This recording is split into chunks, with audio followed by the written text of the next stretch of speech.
Welcome back to BCN news. నేటి పోటీ ప్రపంచంలో చాలా మంది ఒత్తిడిని తట్టుకోలేకపోతున్నారని, మానసిక వ్యాధులతో బాధపడే వారి సంఖ్య పెరుగుతుందని ప్రముఖ మానసిక వైద్యులు డాక్టర్ జీవి రమణరావు అన్నారు. శ్రీ విజ్ఞాన వేదిక ఆధ్వర్యంలో శుక్రవారం భీమవరం శాంతి హాస్పిటల్లో ప్రపంచ మానసిక ఆరోగ్య దినోత్సవాన్ని నిర్వహించారు. డాక్టర్ రమణరావు మాట్లాడుతూ విద్యార్థుల ప్రతిభను మించి వారిపై ఒత్తిడి చేస్తున్నారని, తల్లిదండ్రుల ఆలోచనల్లో కూడా మార్పు రావాలని సూచించారు. ప్రపంచంలో 90 కోట్ల మంది మానసిక వ్యాధులతో బాధపడుతున్నారని, మన దేశంలో 24 కోట్ల మంది మానసిక ఇబ్బందులతో బాధపడుతున్నారన్నారు. వారిని ముందుగా గుర్తించకపోవడం వల్ల ఆత్మహత్యలు చేసుకునే పరిస్థితి ఉందన్నారు. Doctor G Subhash, doctor Srividya మాట్లాడుతూ మానసిక వ్యాధులకు ప్రారంభ దశలోనే గుర్తించి సేవలు పొందాలని సూచించారు. మానసిక వ్యాధులపై ప్రజలు కూడా అవగాహన పెంచుకోవాలని కార్యక్రమ కన్వీనర్ చెరుకోడ రంగసాయి మాట్లాడుతూ అవగాహన రాహిత్యంతో మానసిక రోగులు వైద్య సలహాలు పొందడం లేదన్నారు. సమస్యల పట్ల కృంగిపోకూడదన్నారు. అనంతరం పలువురు రోగులకు ఉచితంగా పరీక్షలు నిర్వహించి మందులు అందించారు. ఆరోగ్య దినోత్సవం సందర్భంగా మీ అందరికీ కూడా నా శుభాకాంక్షలు. అక్టోబర్ 10వ తారీఖున మనం చాలా సంవత్సరాలుగా కూడా ఈ కార్యక్రమాన్ని జరుపుకుంటున్నాం. మనం ఈ సంవత్సరానికి గాను world federation for mental health వారు ఒక నినాదాన్ని ఇచ్చారు. అదేంటంటే మానసిక ఆరోగ్యము ముఖ్యంగా ఆపదల్లో చిక్కుకున్న వాళ్ళకి ఏ రకంగా మనము సర్వీసెస్ అందజేస్తాము అని. ఉదాహరణకి మనకి ఇప్పుడు ఇజ్రాయెల్కి పాలస్తీనియన్ భాగమైన గాజాలో యుద్ధం జరుగుతుంది. దానిలో వాళ్ళు చాలా ఇబ్బందులు పడుతున్నారు. ఎంత ఇబ్బందులు అంటే మనుషులు ఒకరినొకరు మానవత్వాన్ని మర్చిపోయి అవకాశం ఉంది కదా అని చెప్పి స్త్రీలను లోపరుచుకోవడం, ఆహార పదార్థాలు ఇవ్వకపోవడం, మానసికంగాను శారీరకంగాను అన్ని రకాలుగా కూడా వాళ్ళని ఇబ్బంది పెడుతున్నారు. అలాంటి వాళ్ళకి ఏంటంటే సరైన మానసిక ఆరోగ్యాన్ని అందించే సహాయకులు ఎవరు కూడా లేకుండా పోయారు. వాళ్ళందరూ కూడా వాళ్ళని ఎక్కువ ఎక్స్‌ప్లాయిట్ చేస్తున్నారు. వాళ్ళని ఎక్స్‌ప్లాయిట్ చేసేసి వాళ్ళ యొక్క బలహీనతలను ఆసరాగా వాళ్ళు అన్ని రకాలుగా కూడా లబ్ధి పొందుతున్నారు. సో ఇలాంటివి జరగకుండా ఉండాలంటే కనుక బాధ్యతాయుతమైన మానసిక వైద్యం వాళ్ళకి జరగాలి. అలాంటి వాళ్ళకి కూడా ఈ టైం మనం చెప్పేది ఏంటంటే వాళ్ళకి సర్వీస్ చేయడానికి మనందరం కూడా సంసిద్ధంగా ఉండాలని చెప్తున్నారు. ఈ విపత్తులు వైపరీత్యాలు అనేవి ఒక ఫ్యామిలీ లెవెల్లో ఉండొచ్చు, అలాగే ఒక సొసైటీ లెవెల్లో ఉండొచ్చు. అంటే ఒక ఫ్యామిలీలో ఒక ఫ్యామిలీ మెంబర్ ఎవరైనా ఒక్కొక్కసారి బాగా సీరియస్ ఇల్నెస్కి లోన్ అయ్యి హాస్పిటల్లో జాయిన్ అయ్యి సడన్గా ప్రాణాలు కోల్పోవడం, లేదంటే ఉద్యోగం కోల్పోవడం, ఉపాధి కోల్పోవడం, ఇట్లాంటివి జరిగినప్పుడు ఆ ఇంట్లో వాళ్ళందరూ కూడా తీవ్రమైన మానసిక ఒత్తిడికి లోనవుతారు. అలాగే ఒక సొసైటీ లెవెల్లో, సమాజం లెవెల్లో ఎలా ఉంటాయి మానసిక ఒత్తిడి అంటే, మనందరం చూసిన అతిపెద్ద విపత్తు కరోనా. ఈ కరోనా టైంలో అందరం కూడా ఫిజికల్గాను, మెంటల్గాను, సామాజికంగాను, ఆర్థికంగాను నష్టపోయాం. కళ్ళ ముందే చాలామంది తమ అయిన వాళ్ళు పోగొట్టుకున్నారు. చాలా చిన్న వయసులోనే చాలామంది ప్రాణాలు కోల్పోయారు.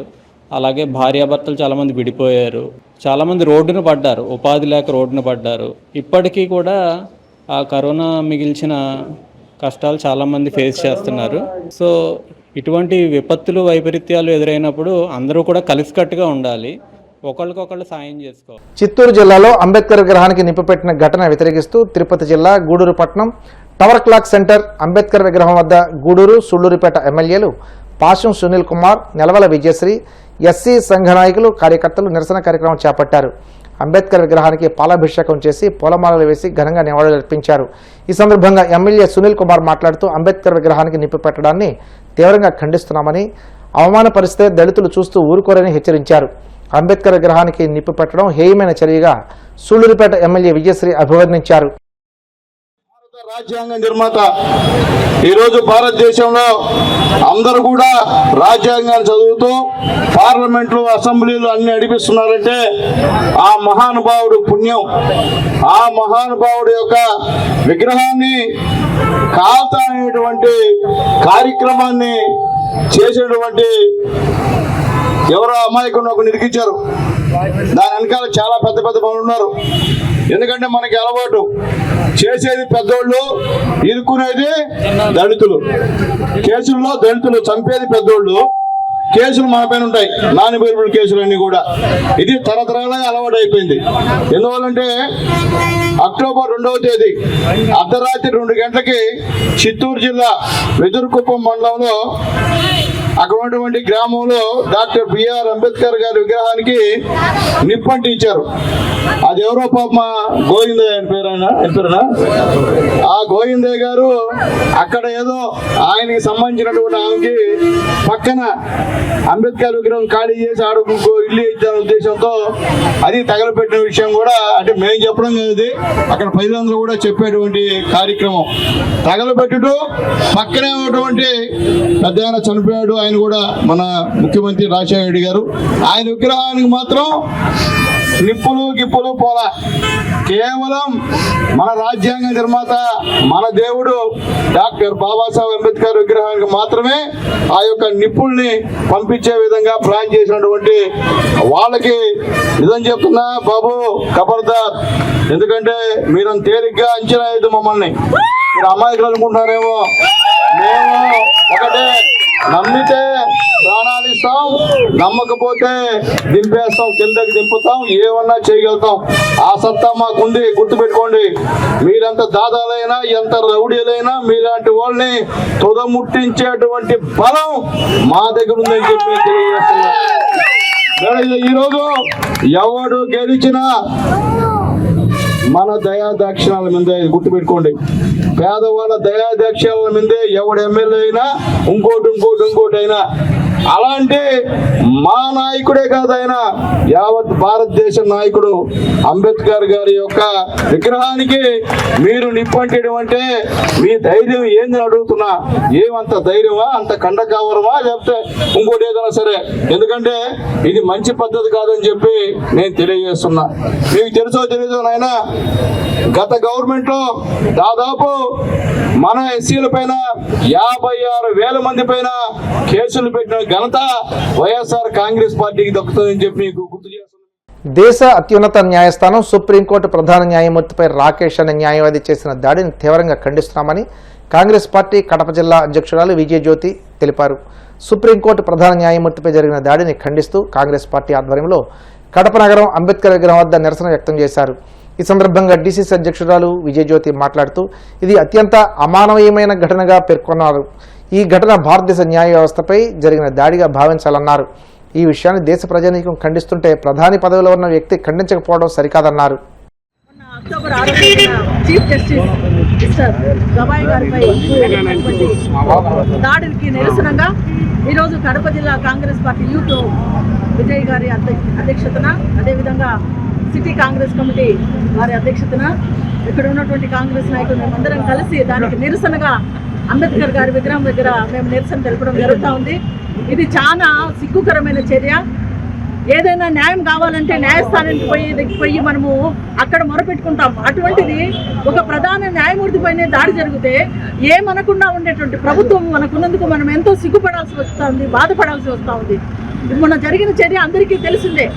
ఒక గొప్ప ప్రముఖ స్థానంలో ఉన్నటువంటి చీఫ్ జస్టిస్ గవాయ్ గారు తీర్పు ఇచ్చే టైంలో ప్రధాన న్యాయమూర్తి ఆయన రాకేష్ కిషోర్ గారు 72 ఏళ్ల వయసు ఉన్న ఆయన యువకుడు, ఏదో వేడి రక్తం ఉందన్నాడు కూడా కాదు, ఎంతో అనుభవజ్ఞుడు. అటువంటి అతను ఆ చీఫ్ జస్టిస్ వారి పైన పూట విసరడం అనేది ఎంత దుశ్చర్య మనం చూస్తూ ఉన్నాం. దానికి ప్రభుత్వం ఏమన్నా ఖండించిందా? ప్రధానమంత్రి గారు ఏమన్నా ఒక స్టేట్మెంట్ ఇచ్చినారా? లేకుంటే దానికి ఏమైనా చర్యలు తీసుకొని ఎవరైనా కావచ్చు వారి మీద ఏమైనా కేసు నమోదు చేసి ఏమైనా అరెస్ట్ చేయడం జరుగుతుందా? మళ్ళీ కేసు కూడా పెట్టొద్దని మళ్ళీ చేయడం జరుగుతూ ఉంది. ఇది ఎంత భయంకరమైనది, ఎంత నీచమైనది, ఎంతో పవిత్రమైనటువంటి రాజ్యాంగాన్ని రాసి 70 సంవత్సరాల కింద మన భారతదేశానికి అంబేద్కర్ గారు అప్పచెప్తే ఒక్కొక్క దానికి పోరాడాల్సి వస్తుంది. కాంగ్రెస్ పార్టీ నిలబడి మా ప్రజల కోసం పోరాడాలి, ప్రతి ఒక్కదానికి పోరాడాల్సి వస్తుంది. కానీ ఏ పార్టీ కూడా ఎవరు కూడా వచ్చి దాని గురించి ఆలోచన చేయడం లేదు. నిన్నటికి నిన్న ఓట్లు లేకుండా పోతా ఉంటే ఓటు జరుగుతుంటే దాని గురించి కాంగ్రెస్ పార్టీ పోరాడతాం. ఈ రోజు చూస్తే భయంకరంగా చీఫ్ జస్టిస్ గారి పైనే వాళ్ళు ఆ రకంగా అమానుషంగా దాడి చేయడము, అది ఎంత భయంకరం. ఏం సమాజానికి ఏం నేర్పిస్తా ఉన్నాం? మనం ప్రజాస్వామ్య దేశంలో ఉన్నామా లేకపోతే ఒక రాజరిక పాలనలో ఉన్నామని అర్థం కావడం లేదు. ఒకసారి ఆలోచన చేయాల్సిన పరిస్థితి అందరికీ ఏర్పాటైంది. చాలా భయంకరంగా ఉంది. మొన్నటికి మొన్న మణిపూర్లో మనుషులు చంపి రక్తాలు పారితే దానికి కూడా ప్రధానమంత్రి ఏమాత్రమూ ఇది చేయలేదు. లోక్సభలో ప్రతిపక్ష లీడర్ క్వశ్చన్ చేసిన దానికి ఒక్కదానికి ఆన్సర్ లేదు. ఈ రోజు ఆయన గవాయ్ గారి పైన చర్య తీసుకున్నారు. అదేమి అంటే దళితుడు అంటే మనిషి కాదా? దళితుడు అంటే ఆయన గౌరవప్రదమైన ఉన్నటువంటి చీఫ్ జస్టిస్ కాదా? దళితుడు బౌద్ధ మతము అది మతాలు విద్వేషం తీసుకొస్తా ఉన్నారు. ఒక న్యాయ వ్యవస్థలో ఒక ప్రముఖ చీఫ్ జస్టిస్ గా ఆడ కూర్చొని న్యాయం చేస్తే దానిపైన బూట్లు విసురుతారా? అంటే వేరే ఉన్నత కులస్తులు అయితే ఏమనరా? అంటే ఉన్నత కులస్తులు ఒక న్యాయం ఇస్తారు, దళితులు ఒక న్యాయం ఇస్తారా? పదవిలో ఉండేది ఎవరు? ఆడ దళితుల ఉన్నతుల పదవి ఎవరు చూడాలా? చూడకుండా ఒక దళితుడు బౌద్ధిస్టు అని మతాలకు విద్వేషం తీసుకొస్తున్నారు. అతని పైన దాడి చేయడం జరుగుతా ఉంది. ఎంత అమానుష చర్య! ఇంతకు ముందు సనాతన ధర్మం కాపాడలేదు. సనాతన ధర్మం ఏంటి అంటే పూర్వకాలంలో సనాతన ధర్మము దళితులు ఉంది, వీళ్ళు కులాల వ్యవస్థను ఏర్పాటు చేసి మూతికి పుంత వెనకలు తాట కట్టి ఊరి బయట వేసింది సనాతన ధర్మం. ఆ ధర్మం వల్ల కావాలన్నా? అదే కావాల్సింది. ప్రజలందరూ ఒకటే అనేటువంటి మంచి భారత రాజ్యాంగం రాస్తే ఆ రాజ్యాంగ వ్యవస్థనే తొక్కులో దొక్కుతుంది బీజేపీ ప్రభుత్వం. ఈ రోజు ఆ గవాయి పైన బూటు విసిరినప్పుడు కరెక్ట్, అది ఎవరైనా కావచ్చు, న్యాయవాది కావచ్చు, ఎవరైనా కావచ్చు, అది అరెస్ట్ చేసి తగిన శిక్ష చేస్తే తప్పకుండా అది రిపీట్ కాదు. గతంలో కూడా ప్రధానమంత్రుల మీద, ముఖ్యమంత్రుల మీద, ప్రజల కోసం పోరాడే నాయకుల మీద ఎవరంటే వాళ్ళు చెప్పులు విసున్నారు. అప్పుడు గమనే ఉన్నారు. ఇప్పుడు ఒక చీఫ్ జస్టిస్ పైన చెప్పు విసిరితే, బూటు విసిరితే ఇప్పుడు కూడా ఏం కేసు లేకుండా పెడతా ఉన్నారు. ఇది కరెక్ట్ అయింది కాదు, ఇది ఒప్పుకోదు. ఎంతసేపు చూసినా ఈ బీజేపీ ప్రభుత్వము మతాలను రెచ్చగొడతా ఉంది. ఏమన్నా అంటే దళితులు లేకుండానే ఈ భారతదేశం ఉందా? ఎంత పర్సెంటేజ్ ఉంది దళితులు, మైనార్టీస్, బీసీలు అందరూ? అగ్ర కులాలే ఉన్నాయా? కుల వ్యవస్థ తీసుకొచ్చింది మళ్ళా మీరు వెనక్కి రిపీట్ చేస్తా ఉన్నారా? ఇది కరెక్ట్.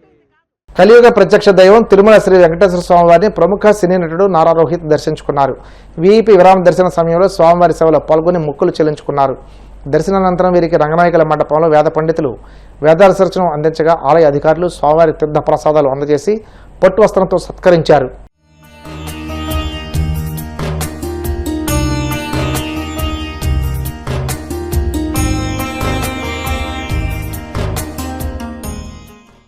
వార్తలు ముగించే ముందు ముఖ్యాంశాలు మరోసారి. వికృత మనస్తత్వం ఉన్న జగన్ కు రాష్ట్రం అభివృద్ధి చెందడం ఇష్టం లేదన్న మంత్రి సత్యకుమార్. కోర్టుల్లో పిటిషన్లు వేసి అభివృద్ధికి అడ్డంకులు కల్పిస్తున్నారని ఆగ్రహం. పీపీపీ విధానం అంటే ఏంటో కూడా జగన్ కు తెలియదన్న చింతకాయల విజయ్. డబ్బులన్నీ అమరావతికి పెడుతున్నారంటూ విద్వేషాలు రెచ్చగొడుతున్నారని ఆక్షేపణ. డిసెంబర్ 13న నిర్వహించే జాతీయ లోక్ అదాలత్ను కక్షిదారులు సద్వినియోగం చేసుకుని కేసులు పరిష్కరించుకోవాలి. భీమవరం 3వ అదనపు జిల్లా జడ్జి లక్ష్మీనారాయణ. తిరుమల శ్రీవారిని దర్శించుకున్న సినీ నటుడు నారా రోహిత్.